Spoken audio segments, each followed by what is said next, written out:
This is UPSC expert, and in this video I will tell you about all the UNESCO World Heritage Sites of India. So first we should know what are World Heritage Sites. So World Heritage Sites are sites of national and international importance which are recognized by UNESCO, that is United Nations Educational, Social and Cultural Organization.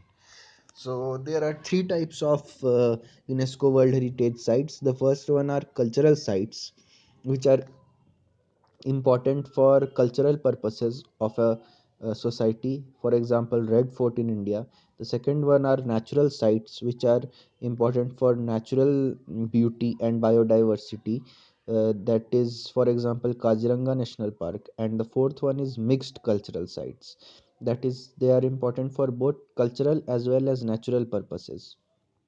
So we can put Kanchenjunga National Park in this category because it has many Buddhist temples and monasteries which are of cultural importance and religious importance, as well as natural beauty and biodiversity.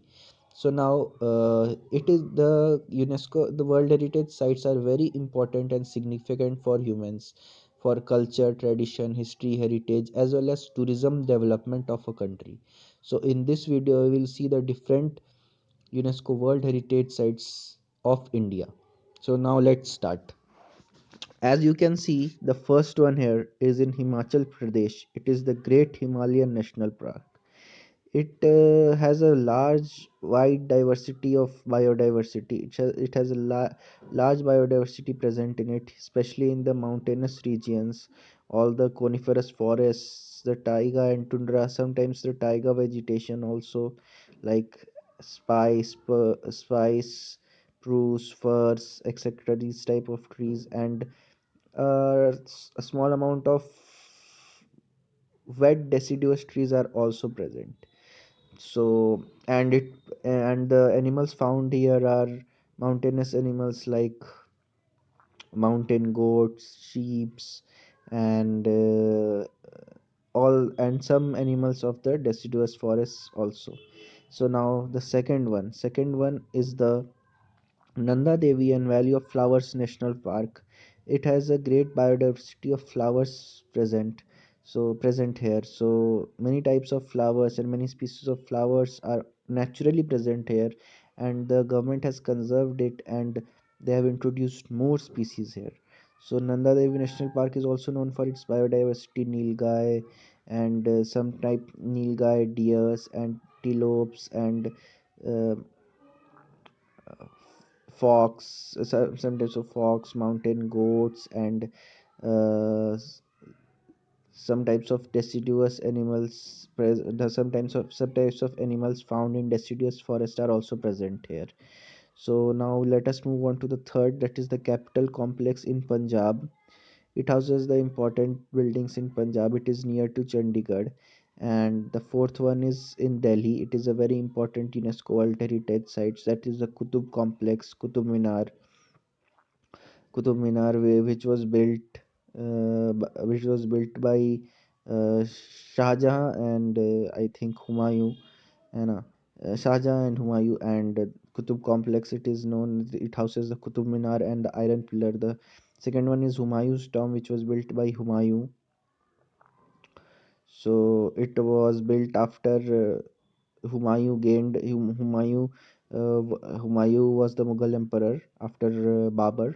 You know, after I think after in 1557 Humayun became the emperor, and then Humayun's tomb was he started building the Humayun's tomb, and the Delhi was the capital at that time. The third one is the Red Fort complex, and which till now is a very important cultural site for India, as at every Independence Day the national flag is hoisted there. The Now we will move south, and we'll see there is Agra Fort and the Taj Mahal. Taj Mahal is an internationally important site, UNESCO World Heritage Site. It is one of the most important tourism sites in India, and hugely profits the Indian economy because of because it is famous throughout the world. It is one of the seven wonders in the world. Agra Fort is also built by Akbar, and Fatehpur Sikri also built by Akbar. Now we'll move to Keoladev National Park. It is in on Rajasthan and Uttar Pradesh border, but mainly in Rajasthan. Many kinds of animals are found here. So, and many kinds of migratory birds are also found here. So Jantar Mantar, Jaipur. Now we'll move south from a little bit of west from here, southwest. So we'll find Jantar Mantar, Jaipur. It is an observatory, as we all know, and also houses a museum. And then we'll discuss other sites a few minutes later. But first we'll discuss the five forts of Rajasthan. That is, the first one is Jaisalmer Fort. It is present in the city of Jaisalmer. The second one is Ranthambore Fort. Third one is Gagron Fort, and fourth one is Kumbhalgarh Fort, and the fifth one is Chittorgarh Fort. Chittorgarh Fort was attacked by Alauddin Khilji, but it still remains very in a very good condition. So now we'll move on to the mountain railways of India. There are only three mountain railways in India. The first one is present in Himachal Pradesh, which is between Kalka and Shimla. Kalka and Shimla Railway. It is also a UNESCO World Heritage Site. The narrow gauge trains are present here. In Sikkim, it is the Darjeeling Himalayan Railway. It is a very beautiful sight to witness, and the hills and the valleys are very beautiful, and you will get a large diversity of flora and fauna here because it is situated in the middle Himalayas. So, and a third one is the Nilgiri Mountain Railway, which is very close, or we can say in the vicinity of the Nilgiri Biosphere Reserve. So here also you will see a lot of scenic beauty, biodiversity, flora and fauna. I can't remember the names of the exact animals present here, but you will get nilgai and different types of deers and foxes, jackals, and leopards and elephants also in some areas here. So it is a very important biodiversity area of India. Now in we'll move to Bihar. Here only two UNESCO World Heritage Sites are present: the Nalanda University and Bodh Gaya. Nalanda University was destroyed by the invasions, but still it has been rebuilt, and the Bihar government has told that it will become one of the most famous universities in the world because it is being rebuilt and renovated and on the new scientific and technological lines. And the second one is Bodh Gaya. Bodh Gaya is where Buddha meditated under the Bodhi tree or the fig tree for for 49 days, for 49 days, and then gained the and then he was enlightened and became the Buddha. Because firstly he was Siddhartha Gautama, and then he gained and became the Buddha. And after that he gave his first sermon at Sarnath. In West Bengal, it is the Sundarban National Park. It is a mangrove forest and also a very dense forest. Here, the famous Royal Bengal tiger is found, and now Royal Bengal tiger is found, and many other types of animals are also found, like rodents, many types of rodents and fishes also. It is a very important fishing area also in India, and many amphibians and reptiles are also found here. And it is a very productive area because it is a type of estuary where the Ganga Brahmaputra Delta fresh water and the Bay of Bengal marine water, all the salt water mix. So it is a very productive area in terms of biodiversity. Now let's move on to Orissa. It is the Sun Temple or the Konark Temple in Orissa. It is also known as Black Pagoda. It was discovered by Vasco da Gama when he came to India, and it was used for navigation in the earlier days. So the main shrine has been uh, is not in a good condition, and the secondary shrine is still there in the Konark temple. The main shrine has been wear by the wear and tear of years and years of seawater and saline air. so it has been destroyed, but the secondary shrine still remains, and renovation work is going on here. Now we will move to the southern part. Here in the Tamil Nadu state, we will find Mahalipuran, which boasts a lot of temples. Mamalapuram's shore temple also, and the and the second one is the Chola temples. So in Mamalapuram, you will also find the Krishna's ghee ball, Krishna's that